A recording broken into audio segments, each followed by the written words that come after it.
Hello friends. आज के इस वीडियो में मैं आपको अपाचे वेब सर्वर में मल्टीपल वेबसाइट होस्ट करके दिखाऊंगा। अपाचे वेब सर्वर में मल्टीपल वेबसाइट होस्ट करने के दो तरीके हैं। पहला है नेम बेस्ड वर्चुअल होस्ट, दूसरा है IP based virtual host. Name based virtual host में आप एक ही आईपी एड्रेस में मल्टीपल वेबसाइट होस्ट करते हैं और आईपी बेस्ड वर्चुअल होस्ट में आप डिफरेंट वेबसाइट्स को डिफरेंट आईपी असाइन करते हैं। ठीक है, तो देखिए, मैं मेरा सर्वर में जो आईपी एड्रेसेस है वो मैं आपको पहले दिखा देता हूँ। देखिए, आईपी कन्फिग, आप अपने सर्वर में आप कमांड प्रॉम्प्ट में जाके आईपी कन्फिग टाइप करके आप देख सकते हैं आपके मशीन को कौन सा आईपी असाइन किया हुआ है। देखिए, मेरे इस मशीन में दो आईपीज हैं। एक वायरलेस लैन अडेप्टर के लिए है 101.6 और दूसरा है ईथरनेट अडेप्टर के लिए, वो है 101.4। तो पहले मैं क्या करूंगा, पहले मैं इस एक आईपी को यूज करते हुए इस एक आईपी में दो वेबसाइट होस्ट करके दिखाऊंगा। ठीक है, तो चलिए शुरू करते हैं।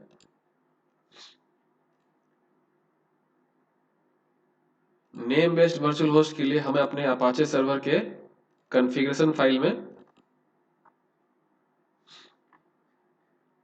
देखिए, ये ऐड करना है। ये दो डायरेक्टिव है, हमें ऐड करना है। अगर आप दो वेबसाइट होस्ट करना चाहते हैं तो दो डायरेक्टिव, या फिर अगर दो से ज़्यादा चाहते हैं तो उस हिसाब से आपको ये एक एक डायरेक्टिव आपको ऐड करते चले जाना है। ठीक है, देखिए, मेरा पहला वेबसाइट है मेरा example.com, दूसरा वेबसाइट है example.org। पहले वेबसाइट का मेरा डॉक्यूमेंट रूट है example web, दूसरे वेबसाइट का डॉक्यूमेंट रूट है example वेबसाइट। ठीक है, और मेरा सर्वर का जो मेन आईपी है, मेरा सर्वर का मेन आईपी देखिए 192.168.101 डॉट, यहाँ मैंने 6 लिया हुआ है, चलिए इसको मैं 4 कर लेता हूँ। ठीक है, ये हो गया मेरा सर्वर का आईपी।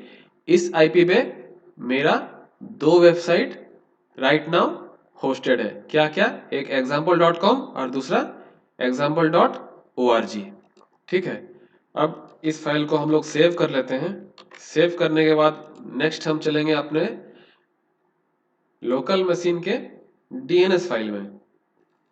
हमारा डीएनएस फाइल हमें मिलेगा system32 ड्राइवर्स etc। देखिए, ये हमारा लोकल डीएनएस फाइल है।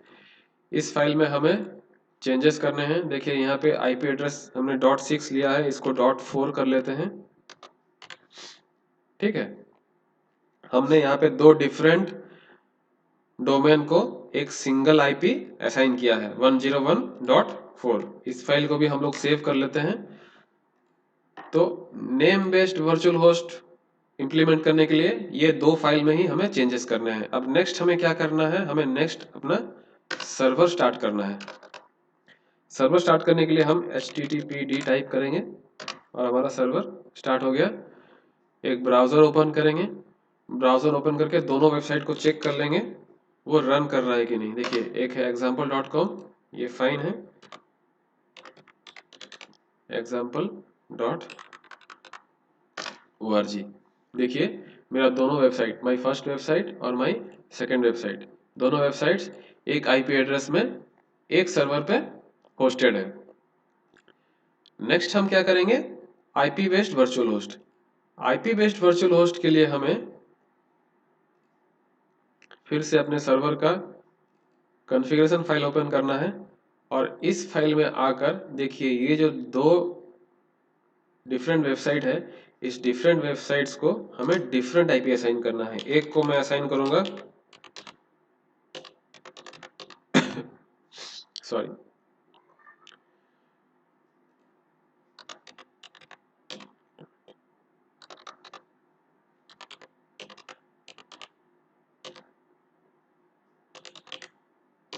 सिक्स। देखिए, मैंने दो डिफरेंट वेबसाइट्स को डिफरेंट आईपी असाइन कर दिया, एक को 101.4, दूसरे को 101.6। बाकी आपको कोई चेंजेस नहीं करने हैं। ठीक है, यहाँ मैं एक बात आपको और बता दूं, जब आप IP based virtual host implement कर रहे हैं उस केस में आपको ये सर्वर नेम इस लाइन की कोई ज़रूरत नहीं है, क्योंकि आईपी बेस्ड वर्चुअल होस्ट के केस में सर्वर कैसे डिफरेंट वेबसाइट को आइडेंटिफाई करता है, वो डिपेंडिंग अपॉन द आईपी वो वेबसाइट्स को आइडेंटिफाई करता है। तो इस लाइन की हमें कोई जरूरत नहीं है आईपी बेस्ड के केस में, ये कंप्लीटली ऑप्शनल लाइन है आईपी बेस्ड के केस में। लेकिन डोमेन बेस्ड के केस में सर्वर डिफरेंट वेबसाइट को इस डोमेन नेम को ही बेस बनाकर आइडेंटिफाई करता है। तो उसीलिए डोमेन बेस्ड के केस में ये लाइन कंपलसरी है, मगर आईपी बेस्ड के केस में ये लाइन कंपलसरी नहीं है। मगर मैं इस लाइन को हटाता नहीं हूँ, रहने देता हूँ। ठीक है, तो ये हो गया हमारा आईपी बेस्ड के लिए वर्चुअल होस्ट का डायरेक्टिव। एक है 101.4, दूसरा है 101.6। ठीक है, इस फाइल को हमने सेव कर लिया। अब नेक्स्ट ओपन करते हैं हम अपना होस्ट फाइल।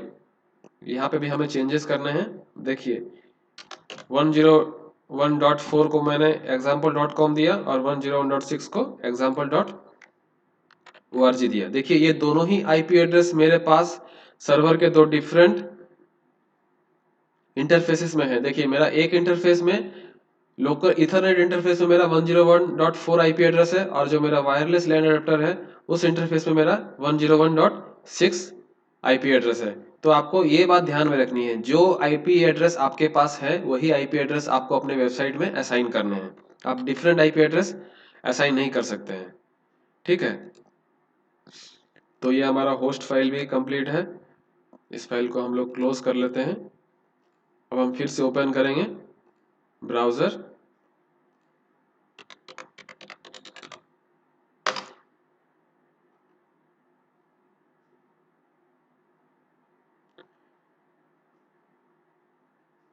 सॉरी, यहाँ पे एक बात और करनी है, क्योंकि हम अपने अपने कॉन्फ़िगरेशन फाइल में चेंज किया है। तो कॉन्फ़िगरेशन फाइल में चेंज को रिफ्लेक्ट करने के लिए हमें क्या करना पड़ेगा, हमें अपना सर्वर को फिर से रिस्टार्ट करना पड़ेगा। रिस्टार्ट करने के लिए पहले तो हम सर्वर को क्लोज करते हैं, control C. Okay, control C से ये कमांड बाहर निकल जाएगा। ओके, सर्वर हमारा स्टॉप हो गया है। हम सर्वर को फिर से रिस्टार्ट करते हैं। रिस्टार्ट करने पर हमारा सर्वर, हमने कॉन्फ़िगरेशन फाइल में जो चेंज किया है वो चेंज रिफ्लेक्ट होगा। ठीक है, मतलब क्या, कॉन्फ़िगरेशन फाइल आप सर्वर को रन करते हुए कॉन्फ़िगरेशन फाइल को एडिट नहीं कर सकते हैं। अगर वो एडिट कर भी दिया तो वो आपने जो चेंज किया वो चेंज आपके सर्वर में रिफ्लेक्ट नहीं होगा। चेंजेस को रिफ्लेक्ट करने के लिए आपको सर्वर को फिर से रिस्टार्ट करना पड़ेगा। तो मैंने सर्वर को फिर से रिस्टार्ट कर लिया है। यहाँ सर्वर का कमांड में httpd। ठीक है, देखिए सर्वर रिस्टार्ट हो गया।